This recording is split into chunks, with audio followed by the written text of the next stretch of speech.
Apprenez la mer en regardant Cap sur la pêche française avec Pavillon France.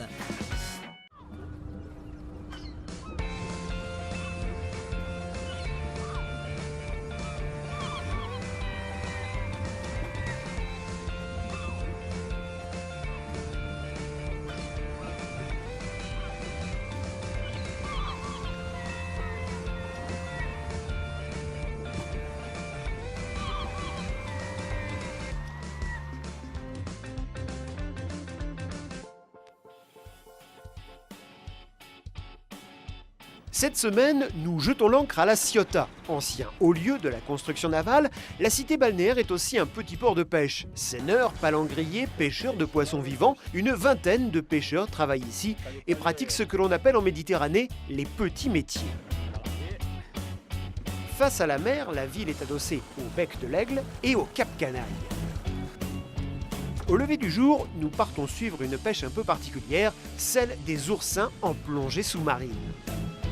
Gilles est l'associé de Marc. Ils travaillent toujours à deux car pendant que l'un est sous l'eau, l'autre est chargé de faire en sorte que le bateau ne parte pas à la dérive.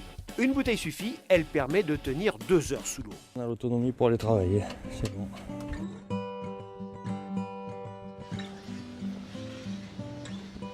Comme il ne fait pas très beau, on va aller se mettre dans un endroit abrité. Là, si on regarde le secteur où on travaille des fois, il y a vraiment mauvais temps. Donc on va dans un petit endroit à l'abri. Commande du jour, une cinquantaine de douzaines d'oursins. Marc et Gilles ont le même âge, 55 ans. Les deux acolytes ont plus de 20 ans d'expérience dans la pêche à l'oursin et se connaissent depuis leur adolescence. On partage tout depuis 1997. Sinon, ça fait 4 ou 5 ans de plus, depuis 93 à peu près, on travaille ensemble sur le même bateau. Et on s'entend tellement mal que le week-end, on va encore chasser ensemble. Retraités, la pêche est pour eux aujourd'hui un complément de revenus qui leur permet de continuer à vivre leur passion, la pêche en plongée. Je vous explique un peu. Donc ça, on appelle ça une moulaguette. Ça, c'est une grappette. Alors c'est tous des noms qu'on a donnés nous, hein. Cherchez pas ça dans le dictionnaire. Hein. Et donc ça, j'ai ça à la main, comme ça, et j'envoie les oursins à l'intérieur. De Cassis à l'île des Ambiers, ils sont les seuls pêcheurs d'oursins. Aujourd'hui, l'eau est à 13 degrés. Se couvrir est donc nécessaire, mais la combinaison est évidemment également une protection contre les blessures avec les rochers et contre les piqûres d'oursins. Pendant que Gilles stabilise le bateau, Marc se jette à l'eau. Proche de la côte, il ne part pas en profondeur car quelques mètres suffisent pour dénicher les petites boules piquantes qu'il récolte. Le geste est précis et très rapide. La pêche à l'oursin est régie par de nombreuses règles. Elle est autorisée tous les jours de la semaine, mais seulement du lever du jour à midi et du mois de novembre au mois d'avril. Il y en aurait un peu là? Ah, ouais.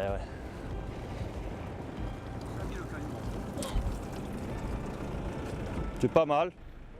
Écoute, je vais vider, je te le dis, mais normalement c'est bon. Taille minimale autorisée, 5 cm sans les épines. Ceux-là font 6 cm et demi, donc la taille est largement suffisante. C'est fait, c'est prêt à vendre. La qualité de l'oursin ne se mesure pas à sa taille, mais plutôt à ce qui se cache sous les épines. Là, bon, c'est pas de la bombe atomique, mais c'est de l'oursin qui est très bien commercialisable, qui est bien vendable. On regarde la taille des gonades, là. Des darnes, c'est ce qui se consomme, c'est ça qu'on mange. Celle-ci est une femelle car sa couleur est orangée. Le mâle, lui, est plutôt jaune. Bon là, normalement, on a fini donc. Il n'est que 10h30, mais la commande de Gilles et Marc est déjà remplie. En 2h30, ils ont terminé leur journée de travail. Donc ça s'est passé, petite journée tranquille. Dommage, il y avait un peu de houle dans l'algue. Donc dans l'algue, c'est un peu plus délicat à ramasser parce qu'elle commence à être assez haute. J'ai vu pas mal de poissons. Ça, c'est pas aussi. Hein. Voilà. Mais là, on va se mettre au sec. Ces oursins vont ensuite être vendus à des restaurateurs, des vendeurs de coquillages et même directement sur le quai à la sortie du bateau. Là, c'est difficile d'être plus frais. Hein. Le poisson, il arrive de ce matin, les oursins aussi. Donc, puis là, il n'y a pas d'intermédiaire. Mais Marc Gasto a une autre casquette, il est aussi le premier prud'homme de La Ciotat. Les prud'hommes, ça n'existe qu'en Méditerranée. Et bon, on est là pour gérer ce qui est pêche sur un territoire donné. Voilà, donc bon, après, ça gère les conflits qu'il peut y avoir entre patrons-pêcheurs, les tournerolles pour caler des filets selon les endroits. Donc on va aller à la prud'homie, vous allez voir que celle de la Ciotat, elle vaut le coup d'œil. Dans les ruelles de la Ciotat, à quelques dizaines de mètres du port, se trouve une des plus vieilles institutions françaises. Voilà, là vous êtes dans la prud'homie de pêche de la Ciotat. La prud'homie de la Ciotat date à peu près du XIVe siècle. Donc c'est une institution qui dure depuis ce temps-là et qui est passée à travers les révolutions, les rois, les empereurs et tout. Et on est toujours là, quoi. Ça, c'est des prud'hommes de l'époque héroïque. Donc on voit, hein, ils ont même pas les bottes, ils ont encore les sabots. Voilà. Et ça, les tenues, donc ça, c'est les tenues de prud'hommes. Voilà. On n'a plus les mêmes chapeaux. Marc Gastaud dirige la prud'homie depuis une vingtaine d'années. Il a été élu par les patrons pêcheurs pour faire appliquer les règles européennes, nationales et aussi locales. Les prud'homies sont aussi des tribunaux de pêche. Donc les prud'hommes sont amenés certaines fois à régler donc, des conflits entre patrons. Et là, bon, mais ça se règle comme devant un tribunal. Hein, à la différence, c'est qu'un tribunal normal dans le droit français, on peut faire appel, on peut se pourvoir en cassation. Dans les prud'homies, il n'y a pas d'appel. Quand la sentence elle est annoncée, elle est irréversible et elle est appliquée. Ah, mais ça, c'est pour quand le ton monte un peu. Mais bon, ça ne sert pas souvent parce que généralement, les pêcheurs en Méditerranée, ils ont une voix qui porte tellement qu'une petite sonnette, ça ne sert pas. Mais bon, elle est là pour calmer les gens quand ça va trop loin. Parmi les pêcheurs de la Ciotat, il y a aussi Gérard Carodano. Ancien chasseur sous-marin, champion de France et vice-champion d'Europe d'apnée, il est aujourd'hui le seul à exercer sa profession en Méditerranée et en Europe depuis 25 ans. Mon métier, c'est d'arriver à capturer des spécimens, à les remonter à la surface dans l'état le plus parfait pour pouvoir les diriger vers des grands musées européens, des aquariums publics. Ses clients, les aquariums de La Rochelle, Monaco ou Berlin, en tout, il fournit une cinquantaine de clients sur la zone euro. Et puisqu'il a inventé son métier, il a dû tout découvrir tout seul, par tâtonnement, comme par exemple la hauteur des paliers de décompression pour les poissons. On a compris que à 17 mètres, c'était le seuil, le premier palier, parce qu'à 16 mètres, c'était plus bon, il commençait à avoir des troubles. Et donc, on a commencé à laisser les poissons pendant plusieurs heures à 17 mètres, puis on les a passés à 14, puis on les a passés à 11, puis à 9. Et là, on a réussi à mettre de 30 mètres à 0, on a réussi à garder des spécimens en parfait état, ce qui fait le prix des poissons. Les tarifs sont établis en fonction de la difficulté de la capture, et cela peut aller jusqu'à 10 fois le prix d'un poisson vendu pour sa chair. Mais l'essentiel de son métier, ce n'est pas la pêche, c'est bien l'acclimatation des poissons pour qu'ils apprennent à vivre en captivité. Dans cette zone de stockage, les spécimens sont en phase de stabilisation dans 30 000 litres d'eau répartis en 25 bassins. Ça, c'est des poissons qui partent au Salon de la Montre en Suisse pour Breitling, là. Et c'est ces poissons qu'on capture. C'est ces poissons qu'on capture avec Émilie entre 25 et 35 mètres de fond et où il y a 48 heures de décompression dessus. On les appelle les anthias, des poissons très rares et donc très demandés par les aquariums. Leur morphologie rend leur remontée très difficile, leur prix est donc très élevé, 40 € l'unité, et les bassins peuvent en contenir plus de 700. Je ne me connais pas de concurrents sur la capture des anthias au jour d'aujourd'hui. De concurrents légaux, je ne m'en connais pas. C'est ce qui fait ma force, parce que c'est le premier poisson qu'on nous demande lorsqu'on fait du méditerranéen. Est-ce que vous pouvez avoir des anthias? Des poissons qui vivent plus de 20 ans. Au salon aussi, des chromis, ces poissons noirs, beaucoup plus faciles à capturer. Et à l'issue du salon, la société va nous les ramener et on avait fait ça en 2008, on relâche les poissons. Et ça, c'est satisfaisant parce qu'on a l'impression de redonner à la mer une infime partie de tout ce qu'elle nous donne au quotidien, quoi. Coût total pour les organisateurs de l'événement, 19 000 €. Mais bon, il faut diviser ça par le nombre de plongées, par l'équipage, par la stabulation, par les 4 mois de stockage, par les descentes en pleine nuit à 2 h du matin lorsqu'il y a un orage pour contrôler s'il n'y a rien qui a disjoncté. Et au bout du compte, c'est quand même du travail, quoi. Cette étoile de mer a été commandée par Munich, ce Bernard l'Ermite pour l'aquarium du Limousin à Limoges. Et ces oursins crayons par Berlin et Monaco.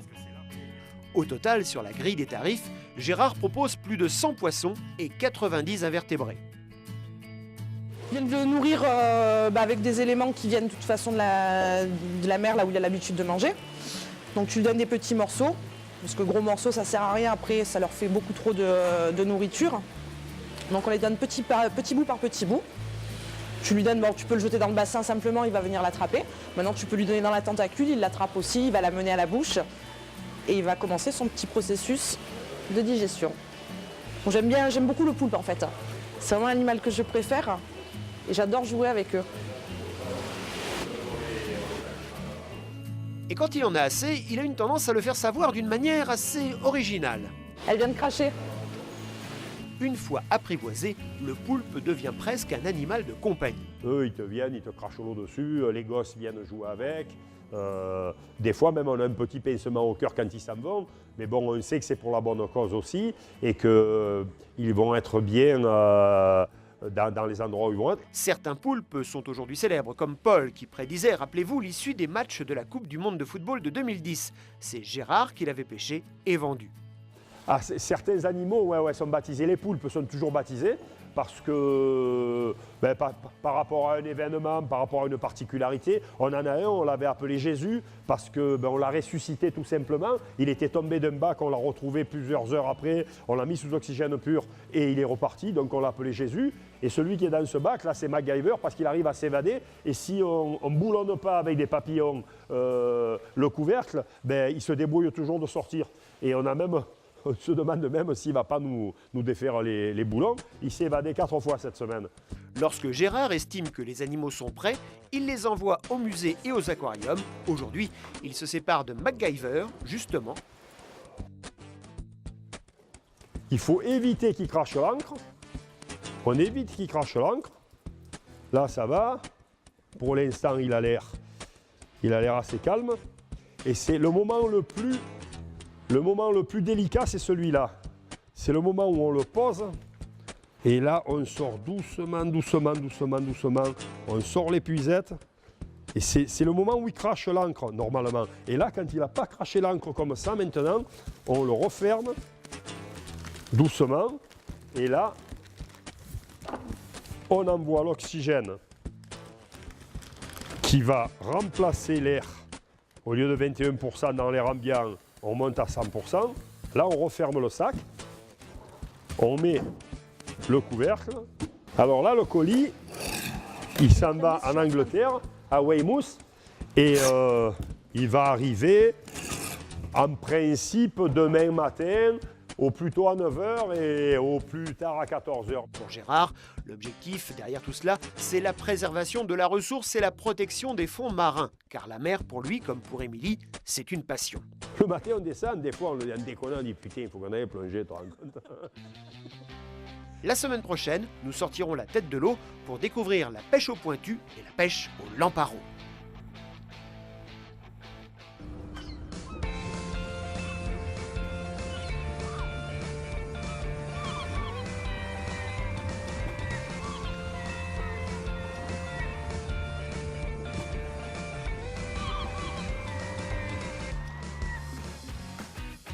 C'était Cap sur la pêche française avec Pavillon France.